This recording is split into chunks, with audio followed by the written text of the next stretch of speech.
Hello and welcome to this podcast from the MS Trust. I'm Nick and I'm joined by our host Helena. Hey Helena. Hi Nick, how are you today? Yeah, all good, thank you. What about yourself? Yeah, it's a bit of a chilly start to the day, but it's all good. Me and Nick, we work at the MS Trust, which is a charity for people affected by MS in the UK, and we are here to help you make some sense of MS. And today, in particular, we're going to try to make some sense of advanced MS. Yeah, and before we start getting into that subject, Helena, we're just going to put a warning here that we are going to be talking about some difficult subjects today, like MS symptoms and death.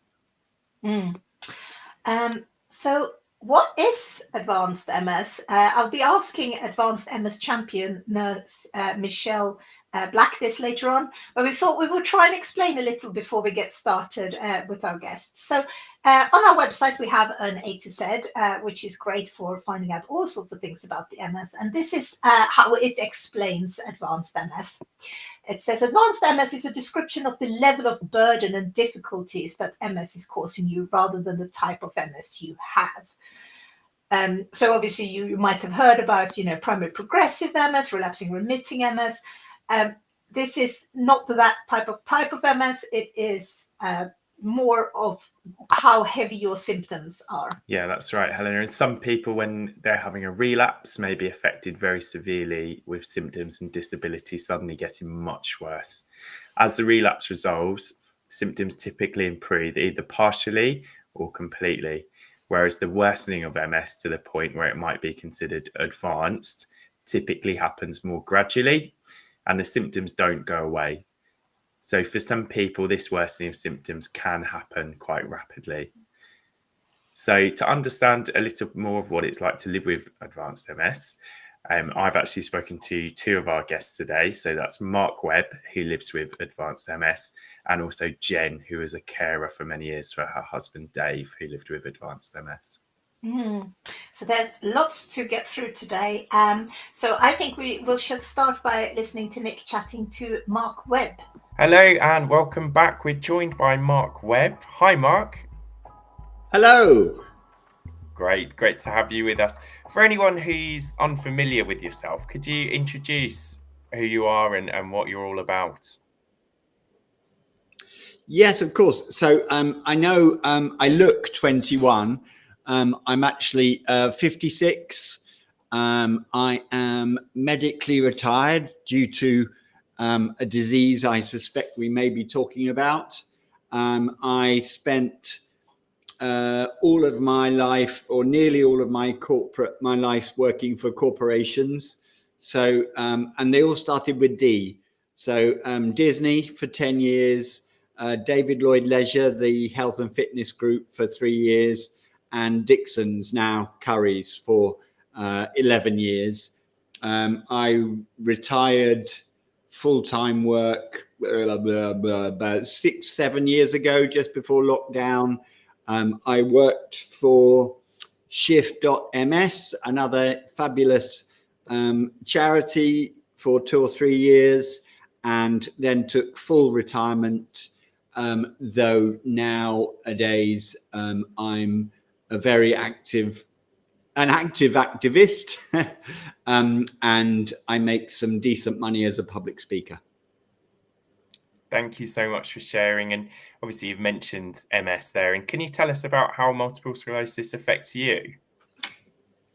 Yeah. So I've nowadays got secondary progressive MS. I know it's a very vague idea as to when you move from relapsing remitting to secondary progressive, but that was 5 or 6 years ago. I'm a wheelchair user, with and I can't walk a step anymore, and my left arm and my left hand is scrunched up now, and my right hand is scrunching up. So I'm losing the battle in mobility terms, but there you go. I'm going to dangle a suprapubic catheter bag in front of me, so at least I don't have to wear pads anymore. I have cog fog, and short-term memory loss and chronic fatigue. I guess the only couple of symptoms that, touch wood, I haven't been impacted by at all are optic neuritis. I've never had an issue. These are middle-age glasses I'm wearing as opposed to MS glasses, so to speak, and any form of depression so far. So at the moment, I'm a happy chappy, and at the moment, I can see. Thank you for sharing, Mark. And can you tell us about if you feel that your MS is advanced MS? Yes, I know some people don't like that term, but on the if you're familiar with the EDSS scale, which is a measure of just your mobility, I'm kind of 8.5. So I'm not far from sort of spending an awful lot of time in bed and being unable to manipulate myself around in a wheelchair. So I'm pretty advanced. And when did you start using that term for your MS, advanced MS, we would say? 3-4 years ago, roughly. During lockdown, I did I'm always doing nonsense stuff like, well, when I used to be allowed to, jumping out of planes and doing Tough Mudder and all sorts of things like that. But obviously in lockdown, I couldn't do an awful lot. So I spent time wandering up and down our patio, rolling up and down our patio, and just trying to keep moving. And towards the end of lockdown, I lost the ability to drive because the push-pull system with driving, I wasn't able to do it anymore, and I was just losing the ability to walk. So I guess the end of lockdown. Yeah, around that time period. Yeah. And with the services that you access, Mark, do you find that they've changed since your MS has progressed? Yes, it's funny. I was I'm doing a second trial, a drugs trial. I'm on the Chariot MS trial, which is aimed. It's cladribine for people with advanced MS. So it's chemotherapy or placebo, and it's aimed to keep your dexterity, your upper strength. So in that sense, I'm feeling the love. And before Chariot MS, I was on the MS Stat 2 trial, which was trying to keep mobility going. That one didn't work out, and I've just found out I was on the placebo. So whilst I've moved to advanced MS, and I've described it in various chats as being on the shelf, so past help, actually, because I'm on my second trial, I'm actually getting all the love, so extra monitoring and whatever. So I haven't experienced that complete being forgotten about because I'm on trials.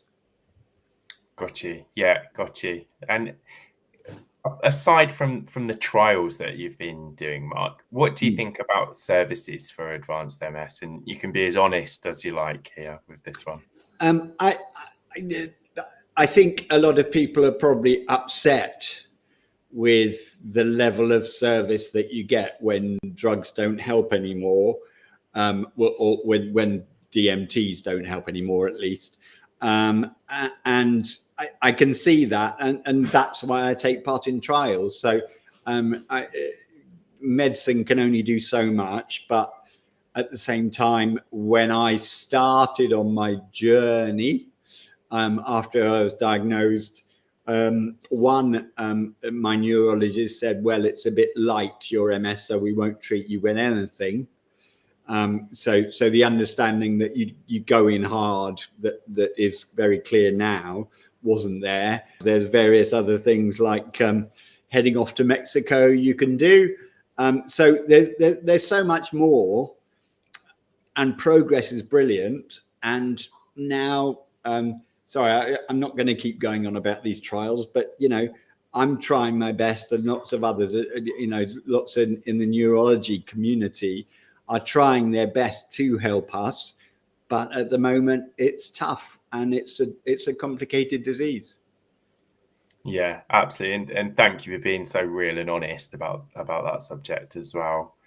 You mentioned earlier about kind of moving up and down your patio, whether that was walking or rolling. Do you do anything else to look after yourself in terms of self-management with MS?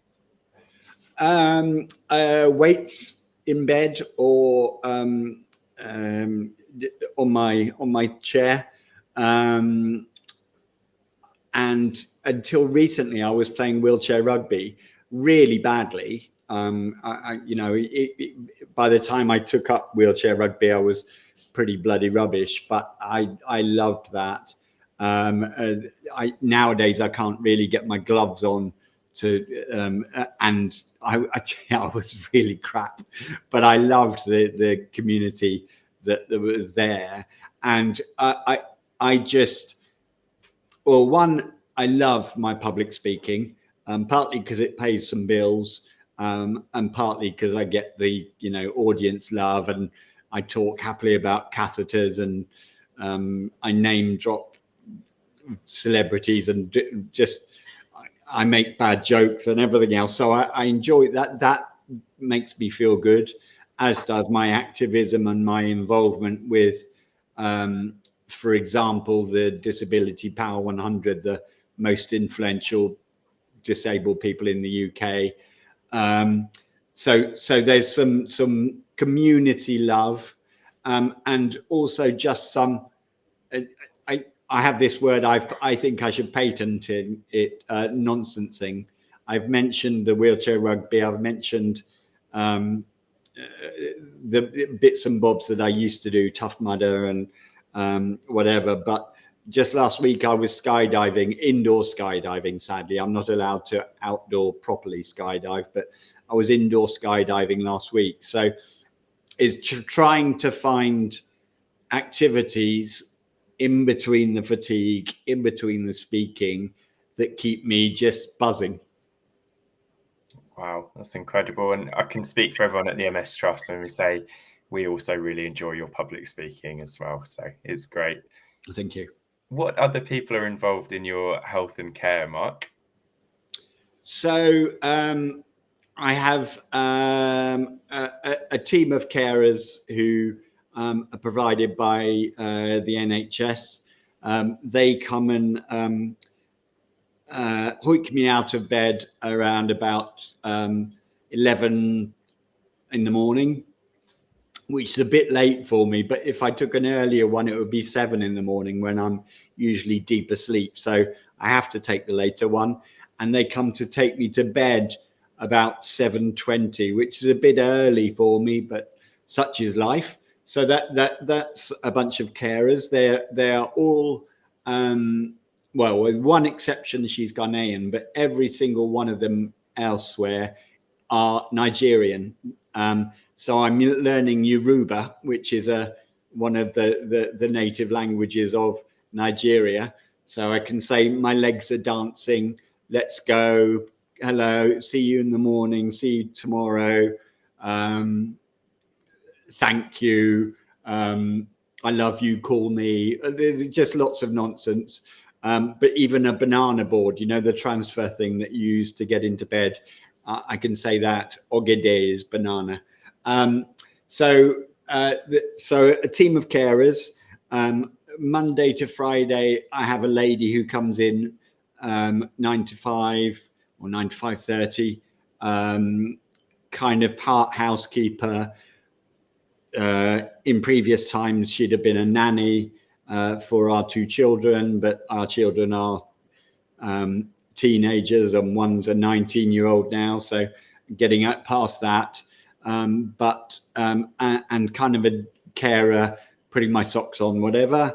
And the traditional stuff, the MS nurse, neurologist, and I used to go to a fantastic MS centre called the Chilterns MS Centre. It's one of the best in the country, I think. But I struggle with the energy and frankly, the timing between getting out of bed and going back to bed. So I tend to, if I feel my exercising drop off, I tend to subscribe to online courses to motivate me to exercise again. Thank you, Mark. That's really, really helpful. We're after some words of wisdom, Mark. So what would you say to anyone who's coming to terms with living with advanced MS? I'm not going to criticize people who call themselves MS warriors. And I know that's a very popular term, but I don't subscribe to that. Just like, should I ever get cancer, I don't want to be talked about as battling with cancer or eventually losing my battle with cancer. I don't think it's a fight. Now, I fight every day to function, but it's a kind of acceptance of my condition and living with it and working around it rather than bashing my head against it every day. So I think it's acceptance, and that's easier said than done. You know, grief can happen overnight when you lose somebody, and then you cope. But with a progressive disease, you're grieving a condition one day, and the next day you've got some kind of new situation to deal with, a new symptom, and not a realization that 1 year ago you could do something because of a Facebook reminder that last year you were jumping out of a plane, to use my example. But I think it is an acknowledgement that you are slightly buggered, and then looking at what's good and what you still can do rather than grieving in the past as to what you can't do. So I mentioned the skydiving. I bloody used to love it. And yet last week I was indoor skydiving. So bugger, can't do the skydiving anymore. Hooray, I can indoor skydive. So it's looking for opportunities, looking for things that you can do rather than feeling sad about the past. Because, much as though I am looking for magic stuff out of the various treatments that I'm trying out, I'm really doing that for the next generation. I'm just going to enjoy what's left of my life. Yeah. Wow. And have you always had that perspective, Mark, or is that something that you've developed? I think I've just had the most amazing life. I really have been so lucky. So yes, I don't know if it's nature or nurture, but I've got a wonderful wife. Tomorrow I'm on my 25th wedding anniversary. Woohoo! Congratulations. Thank you very much. We've got two wonderful children, 19 and 14. I've got a small, very compact set of great friends. I've had a brilliant career, and now I get to go to amazing events. I was at the Paralympics courtesy of the Shaw Trust, who run the Disability Power 100. So no, I feel I'm blessed. I feel I'm a lucky, happy chappy, and I've had a brilliant life. It may be a little bit shorter than other people's, but sod it. Thank you, Mark. And in terms of advice, is there anything that you would say for people advocating for the services that they need when they're living with advanced MS? One, I would push them, we can't complain about the lack of love and then not, to me, not look at trials and opportunities there. So that's one way of advocating, is keeping the attention of the neurology and the NHS and the MS nurse communities. So I would push people to go for trials, because if you hate the disease and you've got children, then you want their life to be better than yours in pure MS terms. But secondly, I'm not against getting a bit shouty and pushing for a meeting, a call, a review of symptoms, a review of medication. I just think we need to be a bit pushier than your early MS, your person who's just started to develop MS. But the services are still out there, even if the treatments are currently less effective. But that's why I do trials. Yeah, thank you so much, Mark. Thank you. Mark, have you got any closing thoughts at all before we let you go? No, I'm looking forward to some nicer weather, because my last nonsense thing, I was supposed to be going up in a paragliding, but got cancelled. So if you could sort out the weather for me, then that would be brilliant. We will do our best. And Mark, where can people find you online? I talk an awful lot on LinkedIn. I find that the safest social media site at the moment. So if you look up Mark Webb and type in Dixons and Disney, you'd find me talking nearly every day with what I call a positivity post of the day. It's not always positive. I don't always claim that life is rosy. I'm on Instagram at MarkWebb99, as I am vaguely on TikTok. And as I said, I'm 21, not 56. And I blog at onemanandhiscatheters.com. I've kind of let that drop recently, but the plan is to resurrect that properly in the new year. Thank you so much, Mark. We'll make sure we link to all of those resources in the show notes as well, so people can find you. That's fantastic. Brilliant. It's hard to say exactly how many people live with advanced MS in the UK today. Some MS Trust research suggests that it could be as much as a quarter of the MS community that are living with multiple complex MS symptoms and needing extra support. We think it's extremely important to talk about advanced MS and speak up in support for all the families affected. And I hope that if you are living with advanced MS, or if you're a carer of someone with advanced MS, that you're not alone. Isolation can be a huge issue, and having others to talk to that are in a similar situation can be extremely important. With the advice of a long-term carer, the MS Trust created a private advanced MS Facebook group for people with advanced MS and for carers to be able to chat to others in a similar situation. So please have a look for MS Trust Advanced MS Care and Support Group on Facebook. Before you can join, you'll be asked some questions so we can make sure that it's the right people that join, and to keep it a safe space for people affected by advanced MS.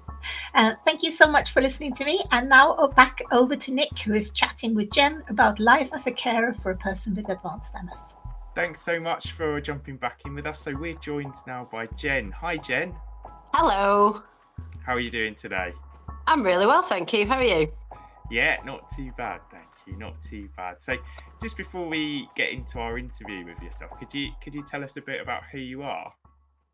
Yep, I'm Jen Warrior, and I was carer for my husband Dave for about 19 years. Sadly, he passed away April last year due to complications arising from MS. But yeah, almost 20 years. It was a ride. Yeah. Thank you so much for sharing both of your stories with us today. We really, really appreciate it. No problem. So can you tell us a bit about your journey of becoming a carer? I pretty much fell into it right from meeting Dave, really. We met online, arranged to meet up sort of in real life, and then he disclosed to me that he had MS and asked if I knew anything about it, which I didn't at the time. So he then passed me a link to, it was you guys actually at the MS Trust, to get some basic information on it. And the reason why I had to disclose it straight away was because he was using a walking stick at the time. So his disability was quite visible. And obviously he didn't want me to just turn up and be like, oh. So yeah, as I say, he was quite disabled when we first met. Like before our dates and whatnot, I'd help him shave because he suffered with tremor. Obviously we'd have to look at various means of transport because he couldn't walk very far. And yeah, it kind of grew from there really. When I moved in with him a couple of years later, that I pretty much became his carer all the time then, because he'd quit work due to his disabilities being quite high. So it started from there really. Yeah. Thank you so much for sharing. And just during that time, Jen, what were some of the biggest adjustments that you made to your life? In all honesty, it wasn't huge. We seemed to just fall into life quite well. I guess the main thing was not going out as much as we'd like to, because it was a bit of a military operation to arrange taxis and whatnot, so if we wanted to go anywhere, because neither of us drove. But it wasn't too much of a massive adjustment, really. Yeah, I can imagine. I think probably a lot of people listening to this will know what you mean about the military operation as you described. Yeah. What did a typical day look like for yourself and Dave? I was working up until 2015. I was working full time. So I'd get up, help Dave arrange all his things so they were like nearby for him, like around his computer table, making sure he had his lunch, making sure he had his urine bottles for if he couldn't get on his wheelchair and get to the toilet quick enough. Basically just prepping for the day so that he would have everything that he would need within close proximity, really. And then I would get home, catch up with him and his day, see how he'd gone. Then it would be bath time maybe. So that'd be a good hour of a job, getting Dave in and out of the bath, getting us to bed, making sure he'd had his meds. And that was the bulk of our time together until the last few years. Yeah. No, thank you. And I think just listening to you there is when you start to realize how much people in that situation do for each other, isn't it? And the level of support. Yeah, because you when you're a carer, you're not only like living your life, you're living somebody else's life as well, because you've constantly got to be thinking about like what they need and preempting situations where they might need help. As I say, like making sure he had all his means of contact nearby, making sure that he had his phone numbers updated in his phone so he could ring me in emergency or ring his parents if he needed them. So yeah, you're constantly thinking about two people's lives, like all the time. Yeah, absolutely. And how did you manage some of those challenges in terms of emotional and physical challenges when it comes to caring? Physically, it wasn't too much of an issue. I think the main issue that we had was Dave was 6'3", so he's quite a tall lad. So navigating his immobility was quite challenging on some occasions. As I say, like getting him out of the bath and things like that, or if he fell. There were often nights where we'd be laying on the floor all night because I just physically couldn't get him up. So we'd set down blankets and cushions and things like that, and we'd just lie on the floor till the next day when he was a bit less fatigued, so we could get him up. Emotionally, it was quite tough because I suffer with poor mental health anyway. So it's quite difficult navigating the isolation of being a carer, because nobody really understands what it's like unless they're actually living it, or they're close to somebody living it.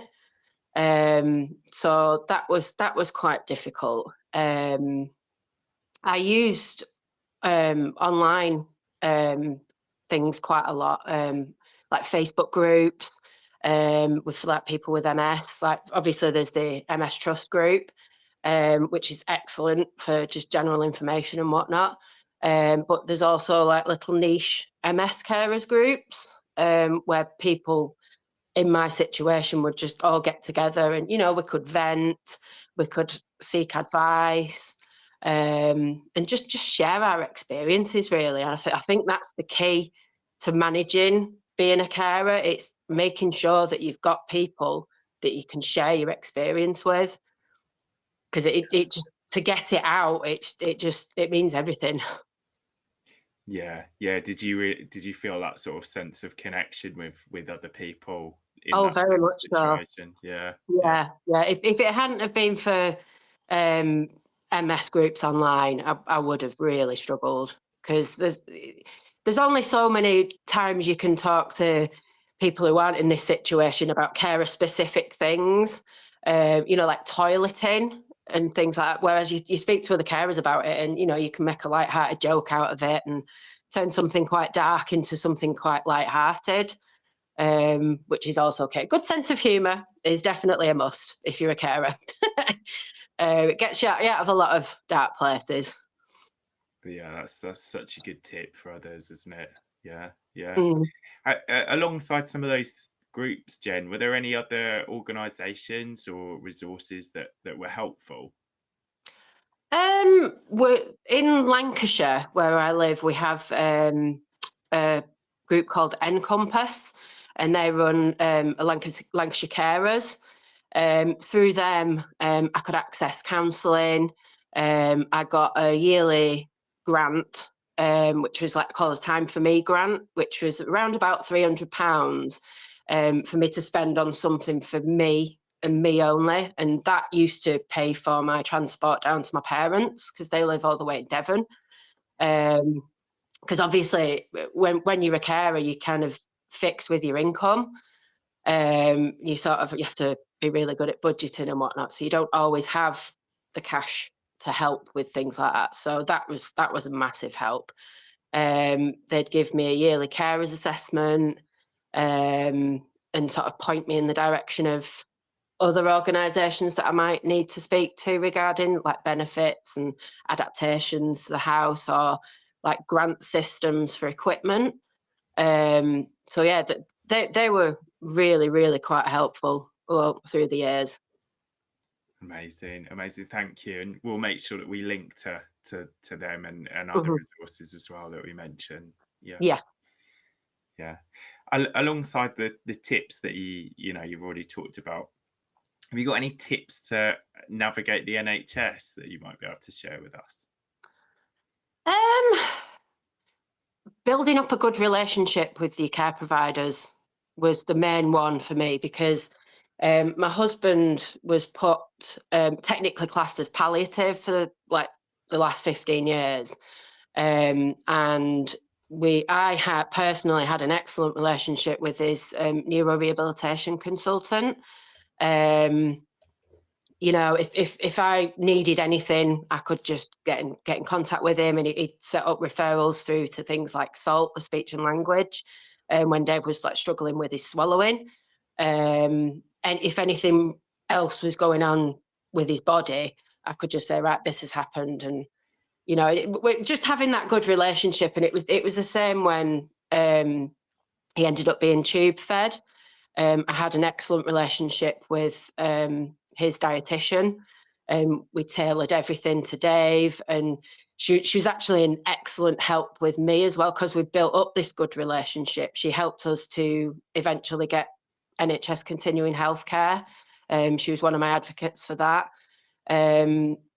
So I suppose that's the key thing, really. It's building up good relationships with the people that are dealing with your care. Amazing. Yeah, no, it sounds like, you had such good relationships with a number of different practitioners. Very much so, yeah.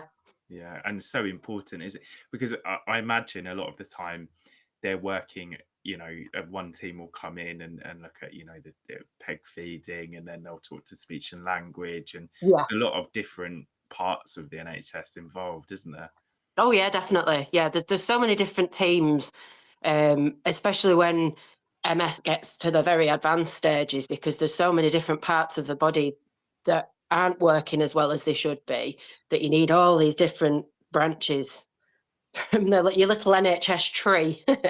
So you do tend to have quite a lot of experts helping you with different parts. Yeah, absolutely. And Jen, we've talked about this a little bit already, but do you have any other tips for managing your own mental health and physical health when you're a carer? I'd say if you start encountering any problems, get help. It's as simple as that. Just get help. There is help out there. Might take a little while to get sorted out. I was under the community mental health team when things were getting really quite poor for it was after COVID, actually, because obviously, as everyone will know, COVID had such a huge impact on MS sufferers and their carers. And the sheer isolation and the stress and the worry of, the person that you're caring for contracting COVID, it led me to have quite a substantial spiral in my mental health. But my local NHS were, they were really good. And I also accessed some counselling via Encompass, which I got within the space of a couple of weeks, because they put me through on like an emergency referral. So there is help out there. You just have to find it, but there is help out there, and it's about speaking up and saying that you're struggling. Yeah, it's so important, isn't it? Just to acknowledging it, Exactly. Yeah. Even if it's just going on some kind of medication, just to help settle the mind and help you deal with things a little bit better. Just something as simple as that can help. Yeah, absolutely. Yeah, thank you, Jen. And do you have any advice for carers who are in similar situations to yourself and Dave?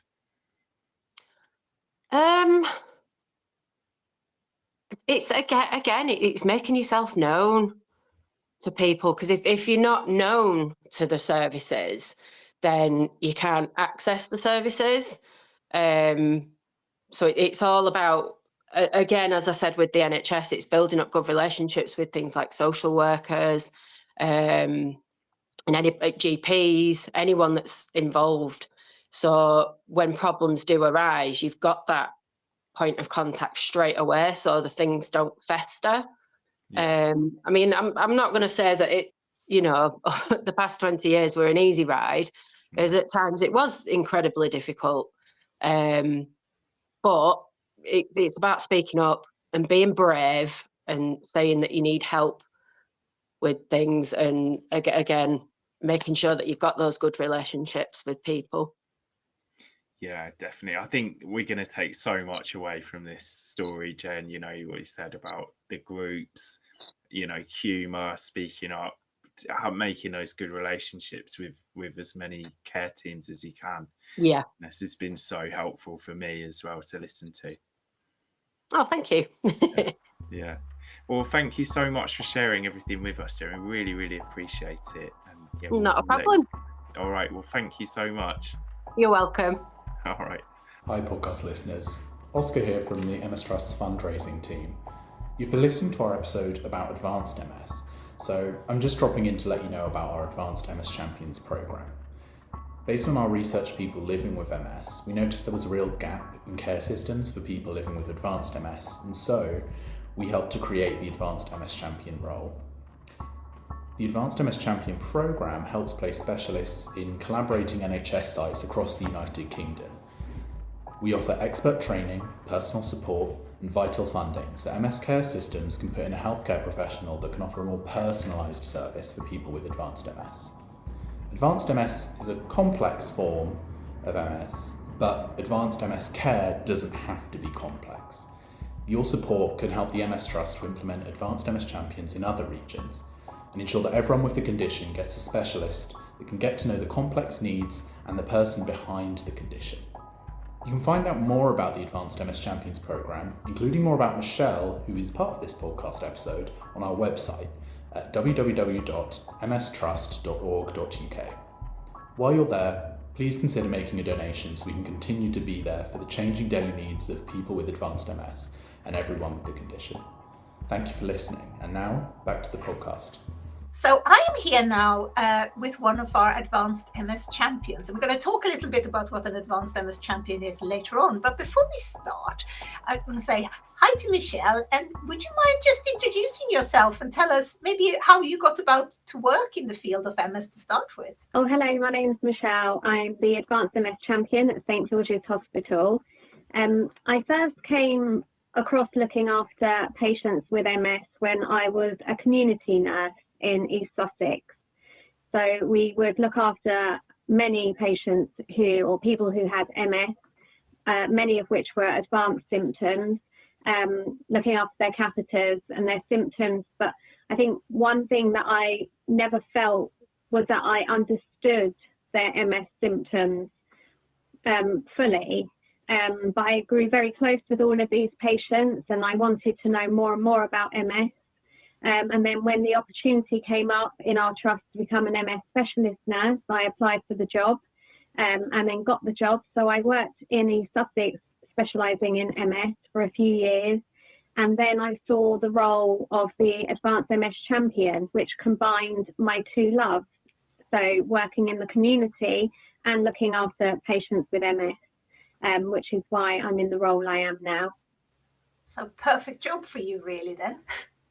It really, really was, yeah. So I still live in East Sussex, so I commute up, but that's just how much I wanted to care for people with advanced MS out in the community. That's absolutely lovely. So we're here to talk about advanced MS. And the first question really that I got for you, Michelle, is what is advanced MS? So advanced MS is people who are severely affected by their MS. So people who have complex symptoms, often multiple symptoms, which often require daily support, whether that be daily support from loved ones or carers. They often have to have specialist input as well to be able to manage their symptoms. Often their symptoms can change, so it's an ongoing assessment. So it's severe people with MS who experience severe and persistent symptoms that affect their lives. So it's not a type of MS, like progressive or secondary progressive or primary progressive, but it's people who have MS who have a high level of physical impairment. Am I right to say that this can be across different ages as well? It's not just in older patients? It absolutely can. So it can be patients who have had a significant relapse, which have significantly affected their MS symptoms. And it can be people who have had MS for a number of years, often it can happen over a long period of time, but that's not always the case, and that's not always what we see. I know on my caseload, I have such a variety, a range of ages, from people in their 30s up until their 90s, and people with who had been diagnosed with different types of MS. And what are some typical symptoms of advanced MS? So there are many symptoms of MS that can be affected within advanced MS. It can affect their cognitive impairment, so their cognitive functioning. It can affect mood, depression, low mood. They can experience the deterioration in vision and hearing, taste. people can become affected with their speech and their swallow. It can affect breathing. And then there's different symptoms. So severe pain needs to be managed. They can have problems with spasms or spasticity, with tremor, or with loss of sensation. They experience weakness, and that can be at any part of their body, and it can affect your bowel and your bladder. You can have pressure sores, weight loss, which can be due to dehydration and poor nutrition, and they can suffer with recurrent infections, and often an increase in their fatigue. Right. So it can be a sort of a plethora of lots of different symptoms. Many symptoms. And sometimes people may just be experiencing one symptom, which it's rare that it's just one, but it can be so significant that it severely impacts their life, or they might be suffering with a multiple of symptoms, but they can also be on different levels.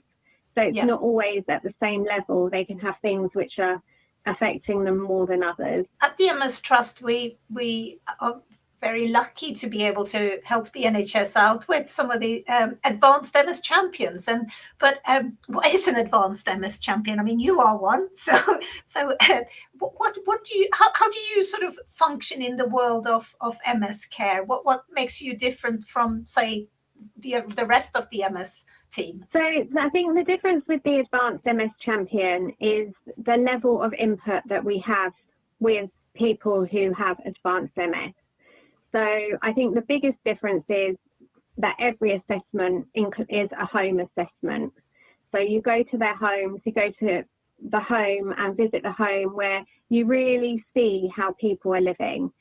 So I think that one of the biggest differences that makes is often when people have advanced MS, they aren't always able to articulate certain things, which can be very difficult in a hospital appointment or over the telephone. So you get to see their environment, you get to meet their loved ones, you get to know their pets, and you really get to understand what is important to them. So you really get to know the person, you get to understand their life, you have an opportunity to understand their journey, and how they are where they're at this time. So I think that is so vital if you want to really get to know what is important to your patient. So living with advanced MS, often I go in and I see things that I identify, I think that I can help with. So it will be making referrals onto different professionals, because the one thing I've really learned in this role is that you cannot do this job in isolation. You need the input and the expertise of other healthcare professionals to be able to get the best outcome for the person with advanced MS.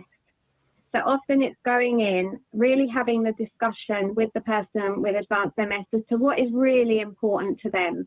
You know, often we go in and we think we know what their priorities might be, but often it's not always what we think. So it's really establishing that relationship with the person with advanced MS to make sure that their voice is being heard, to make sure that the things that they really find difficult, that you are addressing and listening to. So part of my role as well is organising multidisciplinary team meetings, because often with the advanced MS, you have a whole multitude of different professionals involved. And one of the things I always make sure I do is have the MDT at my patient's home, so that they can be, so some healthcare professionals, if they're able to come to the home, will come to the home, but often it might be done via Teams. But what that makes sure is that the person with advanced MS is included in that meeting, and that they're at the forefront, and that they hear everything that's going on. Them and obviously their loved ones or their carers can also be involved in that. So that's one of the main things that I do within my role. We make lots of different referrals. I think really get to assess the symptoms, I think that's how it's quite different to the role of the MS nurse. So another of the, I think the really important aspect of my role is education. Yeah. So I am able, when I go into people's homes, to have the opportunity to explore their understanding of their MS and how it's impacting them. Also to, for their carers and their loved ones, to be able to educate on their symptoms and to be able to educate and help support them in the best way to help to manage the symptoms. So it's really about holistic care. It's, you know, pinpointing what their priorities are, not only looking after the person with advanced MS, but also looking after their loved ones and their carers, who it also, I do feel when you go into someone's home, it's a really privileged place to be, because they have the opportunity to open up and really often be able to express how they're really feeling.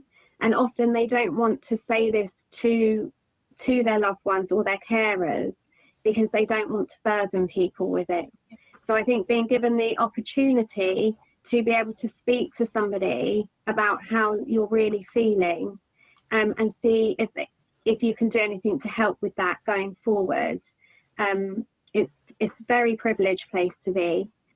And I always make sure that I have an opportunity to speak privately with the person with advanced MS, but also to the people who love them and support them. We have two other guests that are on the show as well, and one is a carer and one is somebody who lives with advanced MS. And I think they both talked a lot about the importance of carers within the treatment. And I think the person who is the carer, Jen, she was talking so much about having to advocate for yourself and getting to know the system. And I feel like they didn't have an advanced MS champion as far as I know, but you know, having to have that, and especially for you to be able to be in their home and talking about these things in a sort of safe environment for people, I think that must be, like you say, it's a big privilege, isn't it? Yeah, it's a huge privilege because people trust you with the information that they're giving you, you know, and then they trust that you will hopefully know how to help them with that as well. And I think that it's such a relationship that develops. So it really becomes a team between you, between the person with advanced MS, between everybody that is, you know, involved in their care, and including the carers, the loved ones. It's really about making sure everybody's included to make sure that we are managing, you know, the symptoms for the person with advanced MS in a way that they want, in a way that's important to them, but in a way that also ultimately helps them to live better with their symptoms. Yeah. I love what you're saying, that you were sort of looking after the family and the loved and the carers as well, because sometimes the carers get forgotten in this, don't they? And it's still very important for them and their mental health and well-being to sort of be looked after. Often if you're not looking after the carers and the loved ones who support people with advanced MS, you know, so well, and they know their loved ones so well, and they've been on the journey with them throughout their MS. So, you know, if you're not looking after them, then you would worry about the outcome of this for them as well, you know. It's really important.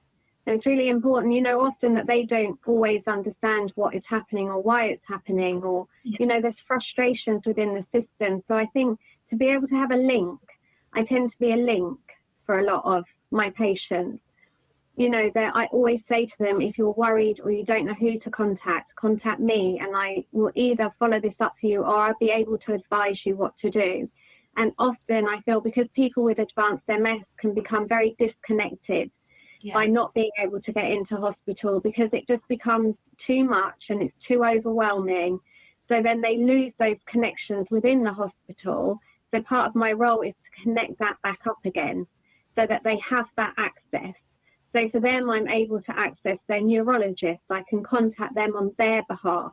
You know, I can speak with their MS nurses, physiotherapists, OTs, the speech and language therapy teams. There's so many people that can be involved in care that Yeah. actually, for people with advanced MS and for their loved ones or carers, it can feel very overwhelming to think, well, I know that they've got all these appointments, but I don't know who's dealing with what or what is important, because often I can go in and want to make 10 referrals for them, but that can be too much. So it's about making a plan to know what's not going to overwhelm them. But also the link is really important. Me being their link, I think, you know, just them knowing that they can contact me and I can advise them or follow it up, I think just takes that burden of responsibility away, which can be really difficult, because I think if you're looking after somebody with advanced MS, it's a big responsibility. Yeah. So knowing that you can share your worries and your concerns and have somebody to reassure you, I think it's really important. And I think that's a really important part of my role.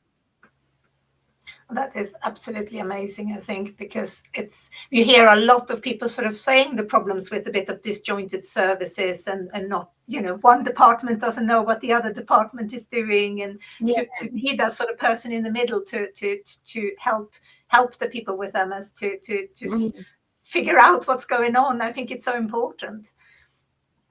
Definitely, and I think that coordination of care, I think, is vital. It's vital, especially if people become housebound. Another part of my role as the Advanced MS Champion is to review symptoms. Often people's MS symptoms have not been reviewed for many years. So it's about getting an up-to-date assessment and looking at their medication, because often they will still be on medication that they were prescribed years ago that might not be effective anymore. So reviewing that, and often as the MS symptoms advance, you have to keep looking at the management plan, because that management plan often has to change. Then what may have been working really well for somebody with MS years ago will not be working for them anymore. So it's making sure that they keep having that continuous up-to-date assessment. And then when we are changing things and putting things in place, it's about having that ongoing assessment to make sure that it's working for the person with advanced MS, making sure that they're happy with that plan. That makes sense, because there must be so many different medications that might interact with each other and making symptoms worse or better. So it must be very confusing. Yeah, absolutely. And a lot of them can impair cognitive function. So if they're struggling, cognitively or with fatigue, it's really important that we have a look at their medicines to see if this is potentially affecting that. Also to make sure that they're sleeping, because many people with advanced MS won't be comfortable at night, or their symptoms will affect them more at night. That will significantly impact them throughout the day.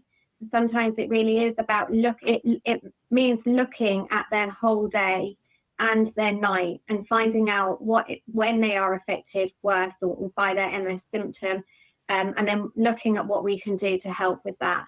Have you got any good tips for good sleep? I think position is really, really important. And I know that the physiotherapists and the OTs are wonderful and great at looking at sleep systems. So I think if your patient is uncomfortable at night, it can add to spasms and spasticity. Also, another thing that significantly impacts people sleeping at night is when it's nocturia, when they're having to get up to consistently pass urine. And it's looking at managing that symptom better for them so that they can get a better night's sleep. Brilliant. They tend to be the main thing. And pain at night keeps a lot of people awake. So it's about making sure that we're managing this effectively for them. Yeah, pain management is so important, isn't it? And complicated. It's so important, and chronic pain is so difficult to live with. So really helping people to manage that is just so important. Now, you mentioned speech and language therapist, but there's quite a lot of other people that are involved, and I'm gonna say, when I started learning about advanced MS myself, there was a lot of services I didn't know were involved in this, and people might not even know that they do exist. I mean, could you tell us a little bit about some of the services that are involved?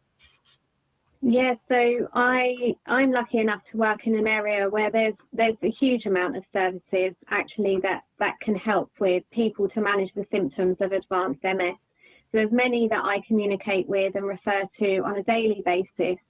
And this can be from neurologists who are just vital to advise on the management of symptoms or medications.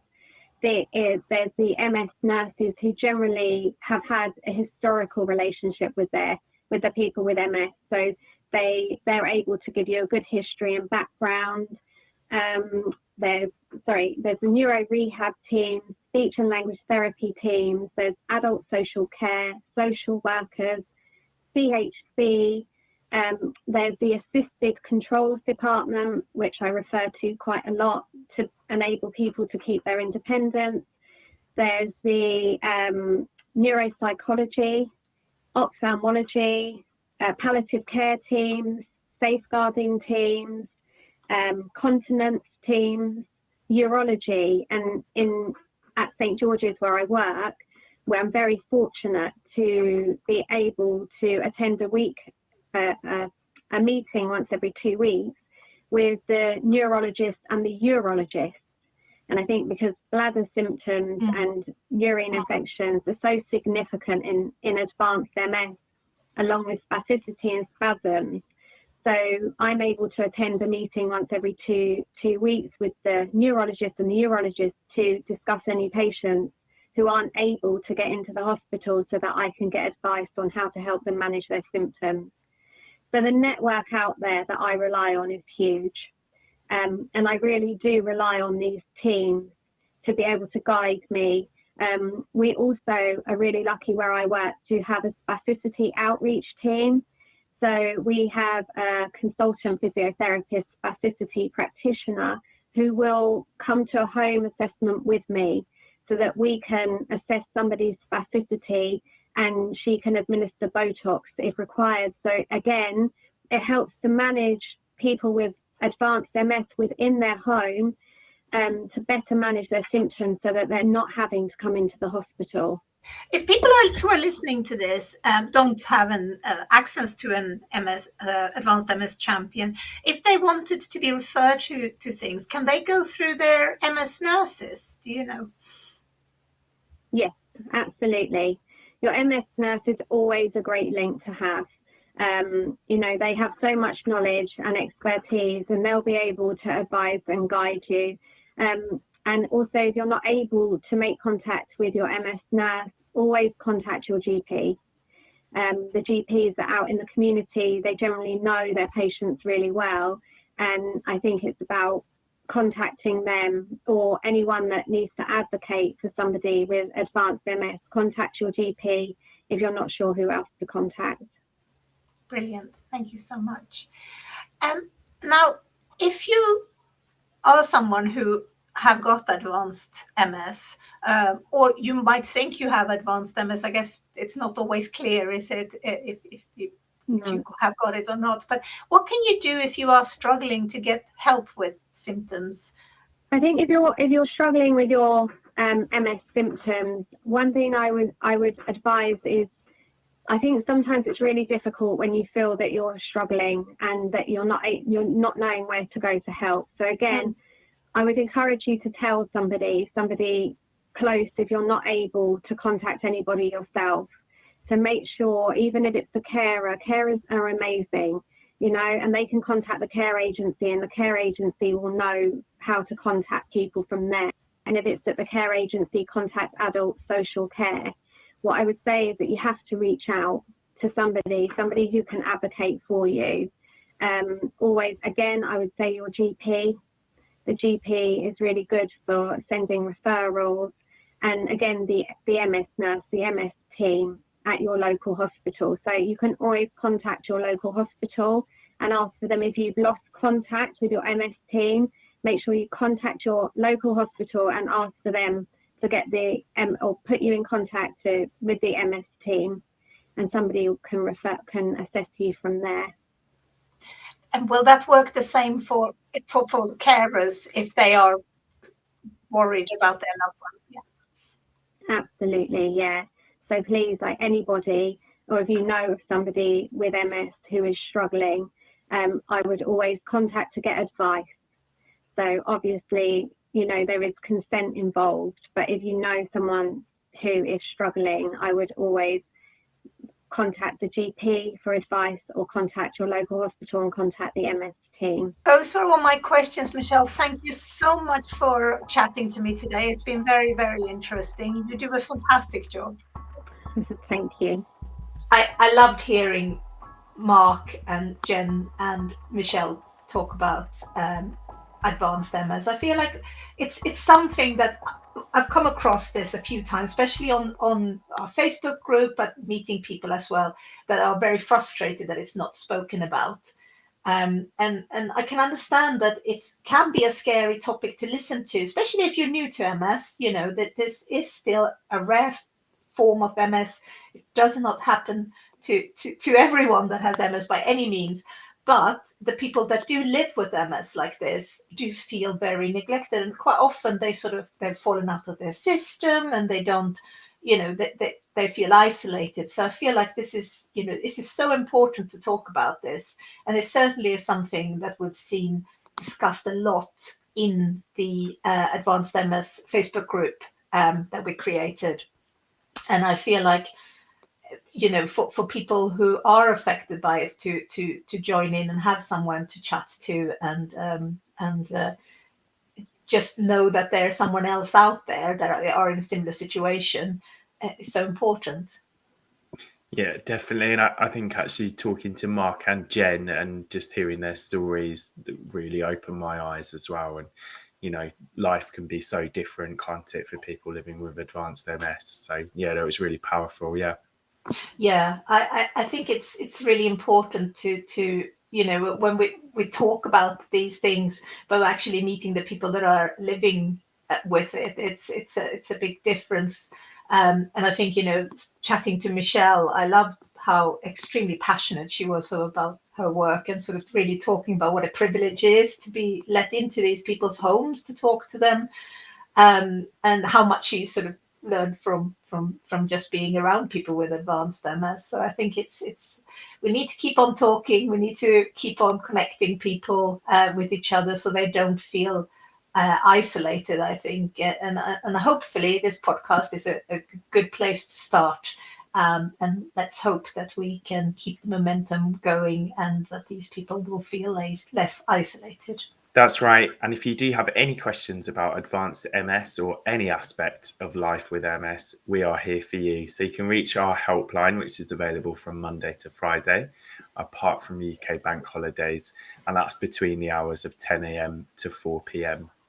Outside of those times, you can, of course, leave us a message and we'll get back to you as soon as we can. The number is 0800 032 3839. Or you can email us at ask@mstrust.org.uk.